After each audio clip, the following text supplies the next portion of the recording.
欢迎来到新闻和活动频道，请订阅和分享已更新有关当今最着名明星的最新信息。李现人生若如初见后禁足，良乡可真是让人又恨又念。电视剧落幕多时，一个名字却如藤蔓般缠绕在观众心头，挥之不去。良乡。李现在人生若如初见中塑造的这个清末贵族留学生，仿佛在无数人心里凿开了一道口子，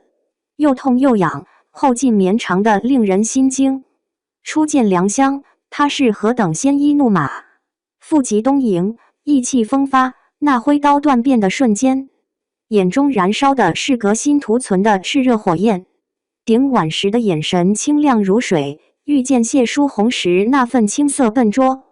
几乎让人相信这就是一个时代新生的希望。那时的他是真正意义上沐浴着海风的新芽，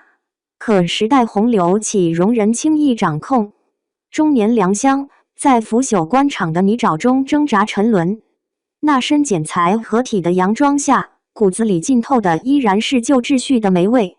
强战谢淑红时脸上那份令人齿冷的得意，早已将少年时的理想主义碾为齑粉。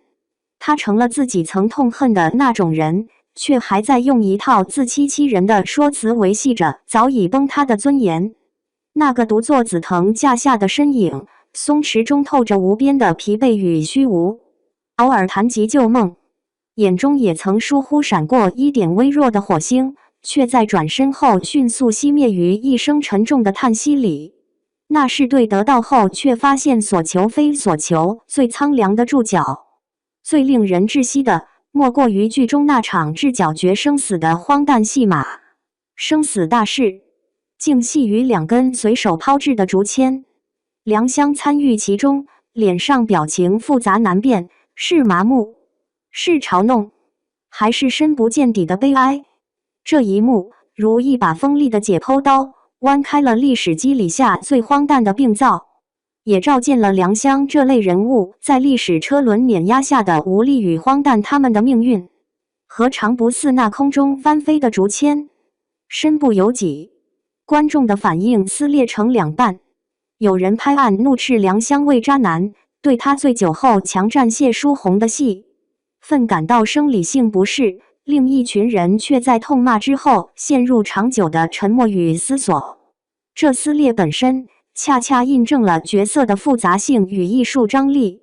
当万千指责涌向良乡时，李现的表演已然抵达了某种深刻境界。他让一个承载着历史沉重与人性污点的角色如此真实可感，以至于观众将对整个封建制度及其毒性的憎恶都投射到了这个具体的人身上。这角色的后劲为何如此汹涌？或许正因他戳破了我们习惯的虚幻。他并非非黑即白的英雄或恶棍，而是时代夹缝中一个扭曲、挣扎、充满矛盾与局限的人。他怀抱理想却终被腐化，向往新天却难脱旧魂。李现用5年沉淀、剃发苦练、暴瘦塑形，只为让良乡的每一次呼吸都浸透那个绝望时代的气息。于是我们懂了，观众念念不忘的哪是李现那张俊脸，分明是良乡这个角色所承载的历史深渊与人性谜题。它像一面布满裂痕的镜子，照见100年前一群人的彷徨与沉沦，也映出人性深处那永恒不灭的复杂与混沌。它让我们在痛斥其渣的同时，内心某个隐秘角落又被悄然触动。那是一种对历史重压下个体悲剧性宿命的喟叹，对人性在特定熔炉中被锻造、扭曲的悲悯。当一部剧落幕已久，观众仍在争论角色的功过是非，当一群人在怒斥渣男之后仍忍不住回头凝视那个消失在历史烟尘中的背影时，我们不得不承认，良乡这个被李现赋予了血肉与灵魂的复杂造物，它成功了。它让我们在娱乐之外被迫思考历史的重量与人性的深渊。这或许就是文艺作品所能抵达的最深沉的回响。